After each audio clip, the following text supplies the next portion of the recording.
తాకట్లో ఉన్న మీ బంగారాన్ని విడిపించి ఆ రోజు ఆన్లైన్ ధరకే మేము కొంటాం. Sharma gold company. నమస్కారం గురుగారు. శ్రీమాత్రి నమః.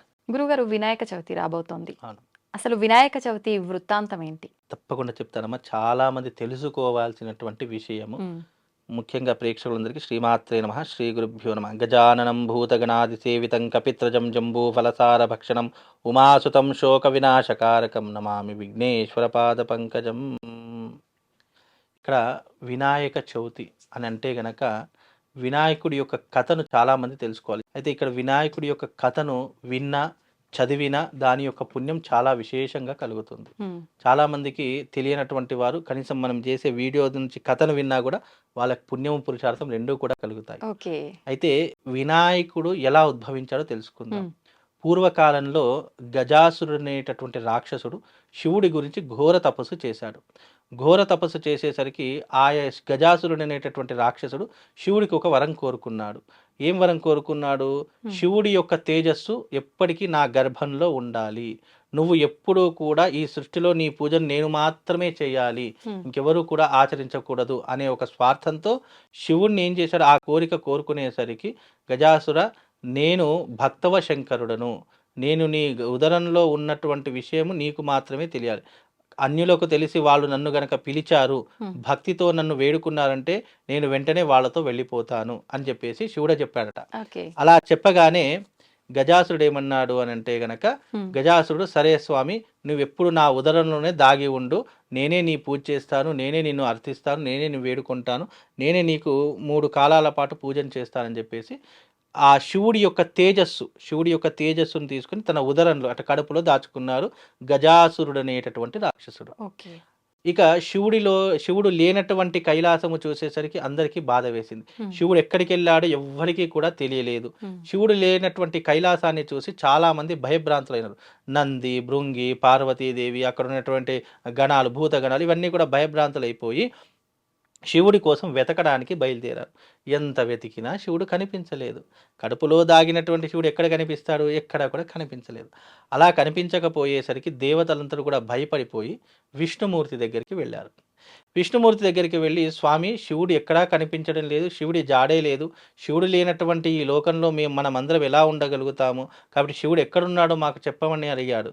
ఆ విష్ణుమూర్తి అన్నాడట, తన యోగ నిద్రలో ఉండి తన దివ్య దృష్టితో చూసి శివుడు గజాసురుడు అనేటటువంటి రాక్షసుడి యొక్క ఉదరంలో ఉన్నాడు, అంటే కడుపులో ఉన్నాడు. ఆ యొక్క గజాసురుడు అనేటటువంటి రాక్షసుడు ఘోర తపస్సు చేసి శివుణ్ణి తన దగ్గర దాచుకున్నాడు. కాబట్టి ఆయనను బయటకు తీసుకురావడం అంత సులభమైనటువంటి పని కాదు. కనుక ఏం చేయాలని దేవతలందరూ నానా విధాలుగా ఆలోచించారు, ఎన్నో రకాలుగా ఆలోచించారు. ఎంత ఆలోచించినప్పటికీ కూడా తట్టలేదు. ఒకానొక సమయంలో గజాసురుడు అనేటటువంటి ఆ యొక్క రాక్షసుడు ఒక రాజ్యాన్ని పాలిస్తున్నాడు. ఆ రాజ్యంలోకి ఆ రోజున సంబరాలు జరుగుతున్నాయి. సంబరాలు అంటే మనం ఒక సర్కస్ జరిగేటప్పుడు ఎలాగైతే అన్ని జరుగుతాయో అలా ఆ రాజ్యంలో సంబరాలు జరుగుతున్నాయి. గజాసుడి యొక్క రాజ్యంలో దేవతలందరూ ఏం చేశారనంటే గనక, శంకరుడు కేవలం భక్తికి మాత్రమే లొంగుతాడు, భక్తి పారవశ్యంతో అతన్ని మనం దక్కించుకోవాలి తప్ప మనం ఏం చేసినా శంకరుడు బయటికి రాడు అనే విషయం తెలుసుకున్నటువంటి దేవతలందరూ కూడా ఏం చేశారు? దేవతలందరూ మారువేషం వేశారు. నంది, భృంగి, విష్ణుమూర్తి, బ్రహ్మదేవుడు, లక్ష్మి, సరస్వతి వీళ్ళందరూ, ఇంద్రాది దేవతలందరూ కూడా చక్కగా మారువేషం వేసుకొని చక్కగా గజాసురుడి దగ్గరికి వెళ్ళి అతన్ని నవ్వించడానికి, కవ్వించడానికి, చక్కగా ఆనందపరచడానికి ఎన్నో రకాలైనటువంటి నృత్యాలు చేశారు. చక్కగా హరికథలను చెప్పారు, చక్కగా ఈ నవ్వుకోవడానికి చలాకీ ప్రశ్నలు అడిగినారు. ఇలా ఎన్నో రకాలైనటువంటి తతంగం చేస్తే అప్పుడు గజాసురుడు అనేటటువంటి రాక్షసుడు ఏం చేశాడు? మీకు ఏం వరం కావాలో కోరుకోండి, మీకేం అసలు అంటే మీకేం కావాలి, మనుల, మాణిక్యాల, గోమేదికాల, వజ్రవైడూర్యాలు ఏం కావాలో కోరుకోమని చెప్పారు. అవన్నీ మాకెందుకు స్వామి, మాకు అవన్నీ అవసరం లేదు, మాకు మీ చల్లని చూపుంటే చాలు, నేను ఇస్తానన్నాను కదా, నీకేం కావాలో కోరుకో అని చెప్పేసాడు. అంటే అప్పటికే గజాసురుడు ఈగో అంటే అహంకారం ఎక్కువ రాక్షసులకు, ఇస్తామన్నప్పుడే తీసుకోవాలి, లేదు అంటే ఇంకా కోపం వచ్చేస్తుంది. కాబట్టి గజాసురుడు అనేటటువంటి రాక్షసుడు ఏం చేశాడంటే, మీకేం కావాలో ఇక్కడ నుంచి ఏదైనా తీసుకొని వెళ్లే వరకు నేను ఊరుకోను అని చెప్పేసి అన్నాడు. అప్పుడు మేము అడిగింది నువ్వు ఇవ్వలేవులే సామి అని అన్నారు. ఎవరు? దేవతలు మారువేషంలో. ఆ, నేను ఇవ్వలేనటువంటి కోరికనా? ఉమ్, సాక్షాత్తు పరమశివుడే నా దగ్గర ఉన్నాడు, నేను దలుచుకుంటే ఇవ్వలేదంటే ఏం లేదు, మీకేం కావాలో కోరుకో అని అన్నాడు. ఓకే. అనుకోగానే అప్పుడు సరే స్వామి అడుగుతాను మరి. ఆ, విష్ణుమూర్తి అంటున్నాడు మారువేషంలో, ఓకే. సరే స్వామి నేను అడుగుతాను మరి నువ్వు ఇస్తావా అని అడిగాడు. ఆ, అడిగేసరికి ఏం కావాలో కోరుకో, మణులు కావాలా, మాణిక్యాలు కావాలా, గోవులు కావాలా, భూములు కావాలా, రాజ్యాలు కావాలా, ఏం కావాలన్నాడు. ఉమ్, మాకు అవన్నీ ఏమద్దు స్వామి, మేము జంగమోళ్ళము, అంటే జంగమోళ్ళు అంటే తెలుసు కదా, ఉమ్, శివారాధన చేసేది. శివారాధన ఆ, చేస్తా. మేము జంగమోళ్ళం స్వామి, శివుడు మాకు ఇక్కడ తారసపడడం లేదు, ఉమ్. మాకు శివుణ్ణి పూజించుకోవడానికి నీ కడుపులో దాగి ఉన్నటువంటి ఆ శివుణ్ణి ఇచ్చేసేయు అని అన్నారు. ఇక ఒక్కసారిగా గజాసుడు భయపడిపోయాడు. ఆ, ఇదేంటి నా కడుపులో స్వామివారు ఉన్నట్టు వీళ్ళకి ఎలా తెలుసు? వచ్చిన వాళ్ళు ఎవరో కాదు, దేవతలు, మాయావిలో అయి ఉంటారు, మాయ చేసి నన్ను మోసం చేశారని అనుకున్నాడు. ఉమ్, ఆ దేవతలందరూ కూడా వాళ్ళ నిజ రూప దర్శనాన్ని గజాసుడికి చూపించారు. ఓకే. అప్పుడు గజాసుడు చూయించగానే ఇదేంటి నన్ను ఇంత మోసం చేస్తారా అని చెప్పేసి అన్నారు. ఉమ్, అప్పుడు దేవతలు అన్నారు, గజాసుర, శివుడు ముల్లోకాలను పరిపాలించేటటువంటి వాడు, ఆయన లేనటువంటి ఈ భూలోకమంతా కూడా, ఈ లోకమంతా కూడా చీకటిమయంగా ఉంటుంది. అలాంటి చీకటిమయంగా తీసుకున్నటువంటి నీవు, నీ దగ్గర నువ్వు దుష్టుడవు, రాక్షసుడు, నీ దగ్గర శివుడు ఉండకూడదు అని చెప్పి మేము ఈ యొక్క వేషాన్ని వేసుకొని వచ్చాము, నువ్వు ఇస్తానన్నటువంటి మాట ఇచ్చావు, తప్పకుండా శివుడిని మాకు ఇచ్చేవని చెప్పగానే ఆ, గజాసుడు ససేమేంద్ర ఒప్పుకోలేదు. ఇక వీళ్ళందరూ దేవతలు ఏం చేశారు, శివుణ్ణి పిలవడం మొదలు పెట్టారు. ఉమ్, శివుడితో కీర్తనలు, భజనలు, చక్కని పాటలు, గానములు ఇవన్నీ చేసి శివుణ్ణి బయటకు తీసుకొచ్చారు. ఉమ్, శివుడు ఆ యొక్క భక్తి పారవశ్యానికి తట్టుకోలేడు, బయటకు వచ్చేసాడు. ఉమ్, భక్తితో పిలిచేసరికి హే శివ, హే పరమేశ్వర, భోలాశంకర్ అని పిలిచేసరికి ఉమ్, శివుడు ఉదరాన్ని చీల్చుకొని, ఆ, కడుపుని చీల్చుకొని బయటకు వచ్చాడు. ఇక బయటకు వచ్చేసరికి గజాసురుడు కలుపుడు చీల్చుకోగానే విలవిలా కిందకు జారిపోయి పడిపోయాడు. ఇక శివుడు వచ్చి అప్పుడు ఆఖరి సమయంలో, ఆఖరి శ్వాసలో ఉన్నాడు గజాసురుడు అనేటటువంటి రాక్షసుడు. ఓకే. అలా ఉండేసరికి గజాసుర, నీ భక్తి చరితార్థమైనటువంటిది, నీకేం వరం కావాలో కోరుకో అని చెప్పి మళ్ళీ శివుడు అనుగ్రహించాడు. అనుగ్రహించేసరికి స్వామి, ఉమ్, నాకు ఎప్పుడూ కూడా నీ దర్శన భాగ్యం కలిగేలా నన్ను అనుగ్రహించు, ఓకే. ఎప్పుడూ నేను నీ పైన ఉండేలా నన్ను అనుగ్రహించు అని చెప్పి కోరుకున్నాను. అందుకే శివుడు గజ చర్మం అనేటటువంటిది ధరిస్తాడు. శివుడు ఏనుగు చర్మం ధరించడానికి ఇది ఒక కారణము. ఉమ్, ఆ గజాసుడు అనేటటువంటి రాక్షసుడి యొక్క చర్మమే శివుడు ధరించినటువంటి గజ చర్మము. అలాగే ఈ యొక్క సంఘటన అంతా ఇక్కడతో ముగిసిపోయింది కదా. ఉమ్, ఆ గజాసురుడు అనేటటువంటి రాక్షసుడు అలాగే విలపిస్తూ విలపిస్తూ ఒక తటాక కూపంపై, అంటే ఒక నదీ తీరం ఒడ్డున ఉత్తరాభిముఖంగా తలచేసి పడుకున్నాడు. ఉమ్, ఇక్కడ ఉత్తరాభిముఖంగా తలచేసి పడుకున్నాడు. ఓకే. అలా పడుకునేసరికి అక్కడ ఆ దేవతలందరూ వెళ్ళిపోయారు. శివుడు కైలాసానికి వెళ్ళాడు. ఉమ్, ఇక కైలాసంలో పార్వతీదేవి అప్పటికే ఏం చేసింది, తాను స్నానం ఆచరించే సమయంలో నలుగు పెట్టుకుంటుంది. ఆ. ఆ నలుగు పెట్టే సమయంలో ఆ నలుగు పిండితో ఒక మంచి బొమ్మను తయారు చేసింది. ఆ బొమ్మ ఎవరిది? విఘ్నేశ్వరుడి యొక్క బొమ్మ. అయితే ఇక్కడ విఘ్నేశ్వరుడి యొక్క బొమ్మ తయారు చేయగానే దానికి చక్కగా జీవం పోసింది, ప్రాణం పోసింది. చక్కగా విఘ్నేశ్వరుడి యొక్క పేరేంటి ఎవరికైనా తెలుసా? అసలు పేరు, విఘ్నేశ్వరుడి యొక్క అసలు పేరు సుందరాంగుడు అని పేరు ఓ. విఘ్నేశ్వరుడికి. ఎందుకంటే ఆ పార్వతీదేవి సృష్టించినటువంటి ఆ జీవము అప్పటి అంతకంటే సుందరమైనటువంటిది యావత్ సృష్టిలో లేదు. అందుకే అతనికి సుందరాంగుడు అని పేరు పెట్టింది. ఉమ్, ఉమ్, ఆ సుందరాంగుడు అని పేరు పెట్టినటువంటి ఆ యొక్క బాలుడు ఎవరైతే విఘ్నేశ్వరుడు ఉన్నాడో, ఆ బాలుడికి ఏం చెప్పింది, నాయనా ఉమ్, నువ్వు బయట కాపలా ఉండు, నేను స్నానం చేసి నేను మళ్ళీ వస్తాను, నేను స్నానం చేసేంత వరకు లోపలికి ఎవ్వరికి రానివ్వకు అని చెప్పారు. ఓకే.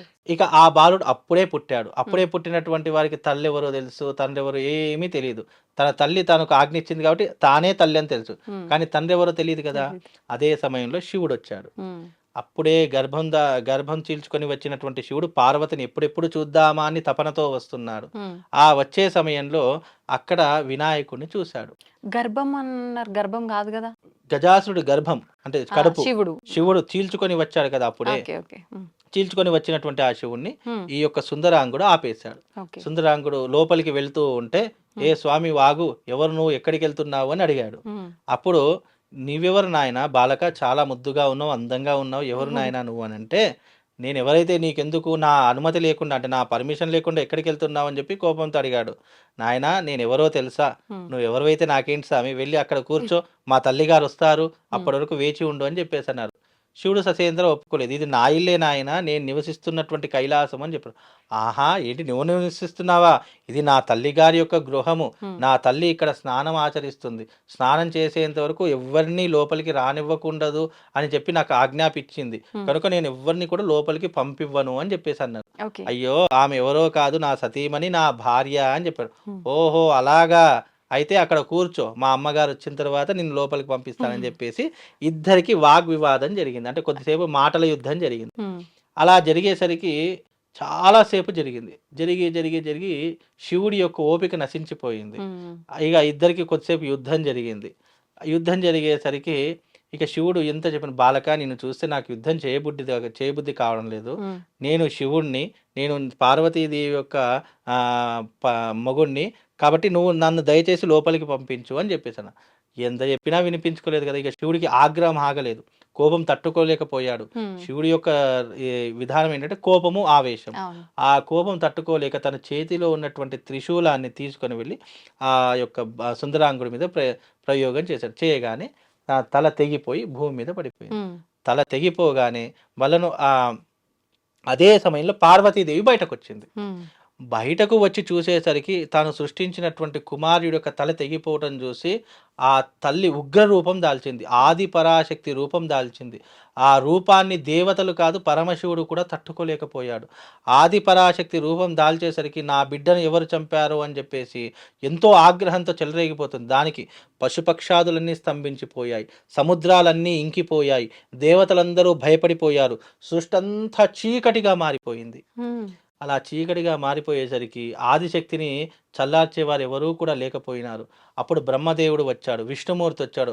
అమ్మా జగన్మాత ఆదిపరాశక్తి శాంతించమ్మా, నీ కొడుకు మళ్ళీ తిరిగి బ్రతుకుతాడు అని చెప్పగానే ఆ మాట వినగానే మళ్ళీ అమ్మవారు శాంత స్వరూపురాలై చాలా బాధపడుతూ ఆ పిల్లవాడిని పట్టుకొని ఏడ్చుట ప్రారంభం చేసింది. అంటే ఏడవటం మొదలుపెట్టింది. అలా ఏడ్చేసరికి ఇక అక్కడి నుండి దేవతలందరూ కూడా చాలా ఆలోచిస్తున్నారు, తలలు గోక్కుంటున్నారు. ఏంటి ఇప్పుడు ఒక్కసారి చనిపోయినటువంటి వ్యక్తి మళ్ళీ బ్రతకడం అంటే చాలా కష్టం. అది సృష్టికి విరుద్ధము. బ్రతికించడం దేవతలకు ఏం పెద్ద పని కాదు, కానీ సృష్టికి విరుద్ధం కదా. ఎలా చెయ్యాలి అని అంటే, అసలు ఈ యొక్క విఘ్నేశ్వరుడు పుట్టిందే లోక కళ్యాణం కోసము, కాబట్టి ఇతని బ్రతికించడం తప్పు లేదు అని చెప్పేసి విష్ణుమూర్తి చెప్పాడు. కాబట్టి ఆ సమయంలో మరి తల తెగిపోయింది, తలను అతికిద్దామంటే అది సాధ్యపడదు. ఒక్కసారి తల తెగిపోయి భూమికి తాకింది అని అంటే మళ్ళీ దానికి జీవం పోయడం కష్టము. కాబట్టి ఆ సమయంలో ఏం చేశాడు అంటే, శివుడు గజాసురుడు అనే రాక్షసుడు ఉన్నారు కదా, అప్పుడు వరం ఇచ్చాడు. ఏమని? నువ్వు నేను ఎప్పుడు నిన్ను నా కంటితో చూస్తూ ఉండాలి, నా గజ చర్మాన్ని నువ్వు ధరిస్తూ నేను ఎప్పుడు నీ శరీరం మీద ఉండాలి అని చెప్పేసి అన్నారు. వెంటనే గజాసురుడు అనేటటువంటి రాక్షసుడి యొక్క తలను తీసుకురమ్మని చెప్పి పంపించారు. ఎందుకు? గజాసురుడు ఉత్తరాభిముఖంగా తలను చేసి పడుకున్నాడు. అతను లేవగానే ఎక్కడికి చూస్తాడు? దక్షిణముఖంగా చూస్తాడు. అందుకే చాలా మందికి ఉత్తరాభిముఖంగా పడుకోకూడదని ఎందుకు చెప్తారు అంటే, లేవగానే దక్షిణముఖము అంటే ఆయుక్షీణమైనటువంటిది. ఆ దక్షిణముఖంగా మనం ఎప్పుడు కూడా పొద్దున్న లేవగానే దక్షిణముఖం చూడకూడదు. అలా చూస్తే ఆయుక్షీణం అవుతుంది. కాబట్టి ఎవరైతే ఉత్తరముఖంగా తల చేసి పడుకున్నారో వాళ్ళ యొక్క తలను తీసుకురండి అని చెప్పేసి అన్నారు. ఎవరెవరు వెళ్ళారు? నంది వెళ్ళాడు, భృంగి వెళ్ళాడు, దేవతా గణాలు వెళ్ళారు, చాలా మంది వెళ్ళారు. అక్కడ చాలా అన్ని తిరిగారు, అనేక ప్రదేశాలు తిరిగారు. దాదాపు ఒక వారం రోజుల పాటు తిరిగారు. తిరిగేసరికి ఎక్కడా కనిపించలేదు. ఒకానొక గోదావరి తీరంలో ఏనుగు, ఎవరు? గజాసురుడు అనేటటువంటి రాక్షసుడు, తన కడుపు చీలుకుపోయింది కదా, రక్తం కారుతూ అలాగే విలపిస్తూ బాధపడుతూ అలాగే పడుకుండిపోయాడు. అతడు పడుకున్నటువంటి తల ఉత్తరాభిముఖంగా ఉంది. శివుడు చెప్పాడు కదా, ఏ జీవి తల ఉత్తరాభిముఖంగా ఉంటే ఆ జీవి తలను తీసుకురండి అని చెప్పారు. వెంటనే ఆ ఏనుగు తలను ఖండించేసి ఆ ఏనుగు తలను తీసుకుని వెళ్ళి శివుడి ముందర పెట్టారు. అప్పుడు తల్లి అంటుందట, ఏంటి నా ఇంత అందమైనటువంటి నా కొడుకుకి ఏనుగు తల అని చెప్పి చాలా బాధపడింది. పార్వతీదేవికి వృత్తాంతం అంతా ఏమీ తెలియదు. అంటే ఈ యొక్క గణపతి యొక్క అవతారము లోక కళ్యాణం కోసం వచ్చింది అని తెలియదు. కాబట్టి ఆ అమ్మవారికి అర్థమయ్యేలా చెప్పి, నీ పుత్రుడు కారణ జన్ముడమ్మ, లోక కళ్యాణం కోసం పుట్టినాడు. రాబోయేటటువంటి రోజులలో, రాబోయే యుగంలో మూషికాసురుడనేటటువంటి రాక్షసుని సంహరించడానికి అవతరించినటువంటి వాడే ఈ యొక్క పుత్రుడు. అయోనిజుడు అని అంటారు గణపతికి. అయోనిజుడు అంటే ఏనుగు తల మానవుడి యొక్క శరీరం. శరీరం. కాబట్టి ఏనుగు తలకు మళ్ళీ జీవం పోసి చక్కగా ఆ సుందరాంగుడు ఏనుగు తల లేనప్పుడు ఎంత అందంగా ఉండేవాడు అంటే, ఉమ్. ఒక అప్పుడే పుట్టినటువంటి ఒక పిల్లలను చూస్తే ఎంత ఆనందంగా ఉంటే ఎంత ముద్దుగా ఉంటుందో అంత ముద్దుగా ఉండేటటువంటి వాడు గణపతి. ఉమ్. అలాంటి గణపతికి ఏనుగు తలను పెట్టారు. ఓకే. సరే, ఏనుగు తల అనేటటువంటిది జ్ఞానానికి, లక్ష్మికి ప్రతీక. ఆ, ఏనుగంటేనే జ్ఞానము, లక్ష్మీదేవి. ఓకే. కనుక అలాంటి ఏనుగు తలను పెట్టేసరికి అప్పుడు మళ్ళీ ఆ యొక్క గణపతి తిరిగి బ్రతికాడు. ఉమ్. బ్రతికేసరికి అప్పుడు దేవతలందరూ కూడా అతనికి గణాధిపత్యాన్ని ఇచ్చారు. గణాధిపత్యాన్ని పొందాడు. చక్కగా అప్పటి నుండి ఆ యొక్క గజాసుడు వినాయకుడిని ఎవ్వరు పూజించినా తొలుత వినాయకుడిని పూజించిన తర్వాతనే మిగతా దేవతలందరినీ ఆరాధిస్తే ఆ పూజకు ఫలితం దక్కుతుంది అని వరం ఇచ్చారు. అందుకే మనం ఏ పూజ చేసినా తొలుత వినాయకుని పూజ చేస్తాము. ఇక ఇక్కడతో ఈ యొక్క కథ ఇక్కడతో ముగిసింది. తదుపరి ఇక వినాయక చవితి రోజు, ఇది అంతా ఎప్పుడు జరిగింది? భాద్రపద మాసంలో చవితి రోజున జరిగింది కాబట్టి మనం వినాయక చవితిని జరుపుకుంటాం. ఆ రోజున జరుపుకుంటాం. ఓకే. మరి అదే సమయంలో వినాయకుడు ఏం చేశాడంటే, ఆకలిగా ఉందమ్మా అని చెప్పేసి పార్వతీదేవికి అడిగితే ఉమ్. పార్వతీదేవి ఏం చక్కగా కుడుములు, ఉండ్రాళ్ళు, పాయసము, లడ్డూలు అన్నీ అమ్మవారు తీసుకొచ్చి పెట్టింది. పెట్టేసరికి ఆ సమయంలో ఏం చక్కగా గణపతి అవన్నీ తింటూ ఉన్నాడు. ఎంత తిన్నా తరగడం లేదు. అది ఒకటి తీసుకుంటే ఇంకోటి దాంట్లో నుంచి అక్షయ పాత్ర లేక వస్తూనే ఉంటుంది.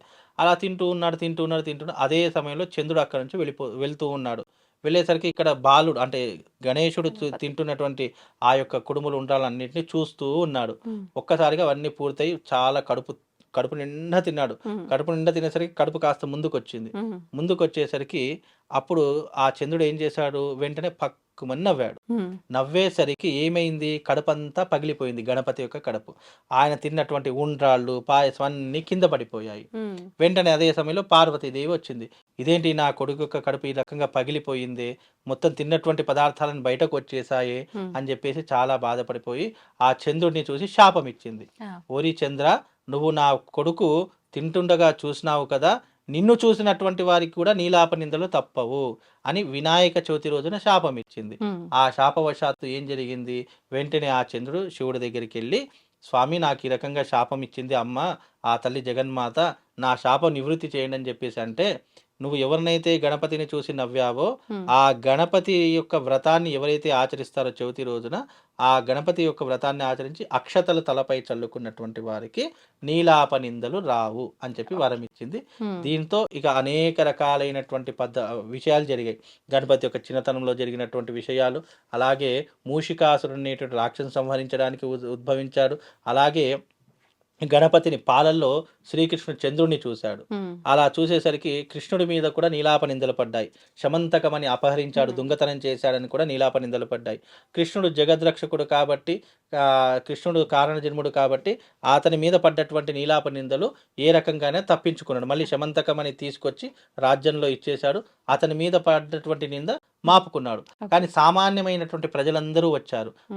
ఋషుల పత్నులు, దేవతలు అందరూ కూడా వచ్చారు. వచ్చేసరికి, స్వామి మీరంటే జగద్రక్షకులు, మీరంటే ముల్లోకాలను కాపాడేటటువంటి వారు, మీ మీద పడ్డటువంటి మచ్చ అంటే పాలలో చంద్రుడిని చూశారు, మీ మీద ఉన్నటువంటి మచ్చను మీరు తొలగించుకున్నారు. మరి మాలాంటి సామాన్యములైనటువంటి జీవితాలు ఎలా? మేము ఒకవేళ చవితి రోజున చంద్రుని చూస్తే ఎలా స్వామి, మేము దాని నుంచి ఎలా బయటపడగలుగుతాము అంటే గనక కృష్ణుడు అన్నాడట, ఏమని, మీరు చవితి రోజున భాద్రపద మాస శుక్లపక్ష చవితి రోజున, వినాయక చవితి రోజున ఆ వ్రతాన్ని ఆచరించి ఆ గణేష పురాణాన్ని విని ఎవరైతే ఆ అక్షతలు తల మీద చల్లుకుంటారో వాళ్ళకు జీవితంలో నీలాప నిందలు రావు అని చెప్పేసరికి అప్పటి నుండి వినాయక చవితి రోజున ఎవరైతే ఈ వినాయకుని యొక్క కథను చదివి పూజ చేస్తారో, ఆ అక్షతలు తల మీద చల్లుకుంటారో వాళ్ళకు నీలాప నిందలు రాకుండా గణపతి యొక్క సంపూర్ణమైనటువంటి అనుగ్రహము ఆ రోజున కలుగుతుంది. ఇది దీని వెనక ఉన్నటువంటి రహస్యము. గణేష పురాణంలో ఇంకా చాలా వృత్తాంతం ఉంది. దాదాపు అంటే ఈ పురాణం చెప్పాలంటే వారం రోజులు పడుతుంది. అంటే దీని సప్తాహం అంటారు, 7 రోజులు చెప్పే పురాణం.